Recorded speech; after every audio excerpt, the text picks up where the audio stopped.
What are GS units? GS units are used to measure dirty electricity, and they are presented here as a function of voltage and frequency. This research was done by Magda Havas and Ralph Frederick, both at Trent University in Peterborough, Canada. The Graham-Stetzer filter and the microsurge meter were designed by Dr. Martin Graham, Professor Emeritus at UC Berkeley, based on discussions and joint research with Dave Stetzer, a power quality expert and president of Stetzer Electric in Blair, Wisconsin.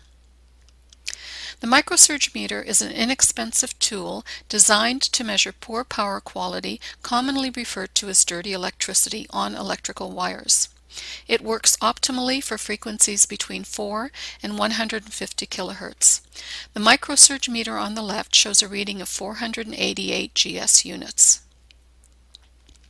The Graham-Stetzer filter reduces high-frequency transients and harmonics on electrical wires and thus improves power quality. It works for frequencies between 4 and 100 kilohertz. With one GS filter plugged into the same circuit, the dirty electricity drops from 488 to 339 GS units. Why was this range selected for the filters? It was based on Russian research which shows that at frequencies above 2 kilohertz the energy flows internal to the body and is much more harmful. For this reason, Russian guidelines for electric and magnetic fields are lower for frequencies above 2 kilohertz than they are for frequencies below 2 kilohertz.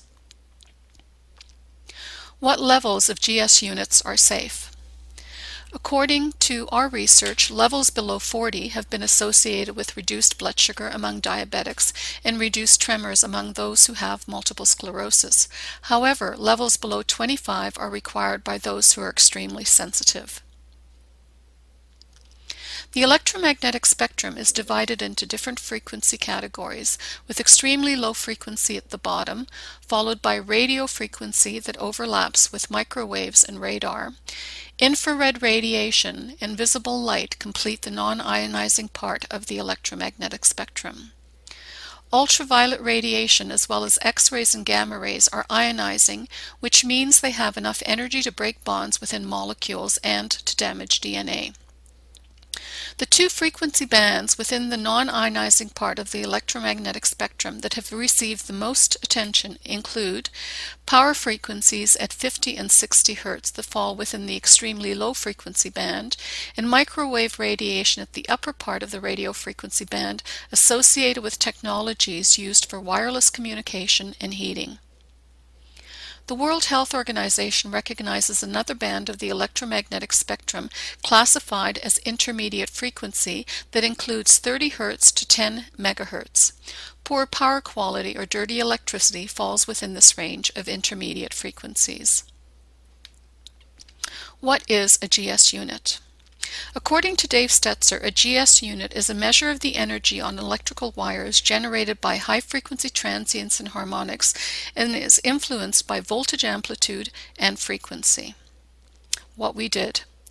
We took a frequency generator, dialed in a frequency from 2 to 120 kilohertz, altered the voltage, measured power quality using the microsurge meter, and graphed the results. Figure 1 shows poor power quality measured in GS units as a function of voltage at different frequencies. The voltage is measured in millivolts root mean squared. As voltage along the x-axis increases at any one frequency, the dirty electricity increases in a linear fashion. The slope of the lines is a function of frequency, and as the frequency increases, the rate of change increases as well. The values are linear up to 1,750 GS units. Figure 2 shows power quality measured in GS units as a function of frequency measured in kilohertz at different voltages. As the frequency along the x-axis increases at any one voltage, the dirty electricity also increases in a linear fashion. In Figure 3, we plotted voltage along the x-axis against frequency along the y-axis for 4 GS units, 2,000, 1,000, 540 GS units. The equations and R-squared values are provided. Figure 10 shows all three graphs and the equations and the r-squared values within the linear range up to 1,750 GS units for each frequency in Figure 1, each voltage in Figure 2, and both frequency and voltage in Figure 3.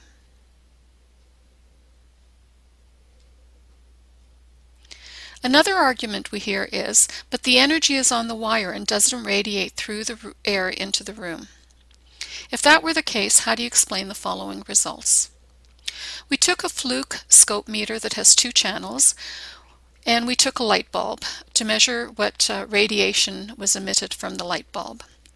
We took one of the channels, hooked it up to measure what was coming out along the wire.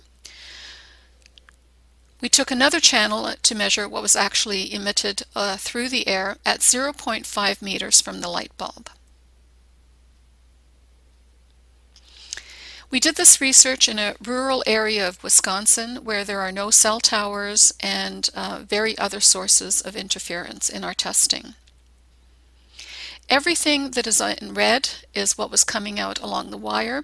Everything in blue shows you what was coming through the air. The reason the wire is not modulated in a 60 Hz fashion is because we used a ubiquitous filter designed by Dr. Martin Graham to remove the 60 Hz cycle and then show us just the dirty electricity on the wire. We got this waveform whether the light bulb was turned on or off. When we used a compact fluorescent light bulb, in this case it was a General Electric 15-watt light bulb, this is the spectrum that we obtained. Everything in red is coming from the wire, everything in blue is coming through the air. The dirty electricity in the first example with the incandescent light bulb measured 65 GS units, and this was the case whether the light bulb was on or off. This light bulb does not contribute to dirty electricity.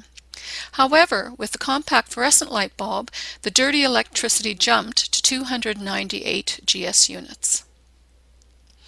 When we took this light bulb and plugged in one GS filter, this is the spectrum that we observed.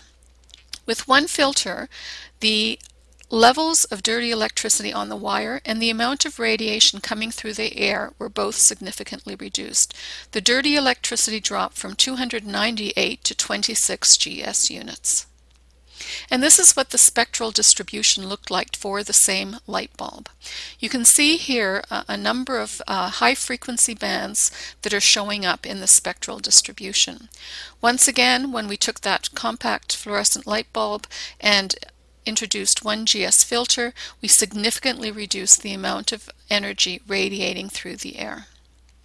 What this clearly shows is that the energy radiates through the air and can be reduced with GS filters. For more information about dirty electricity, visit the following websites. Thank you.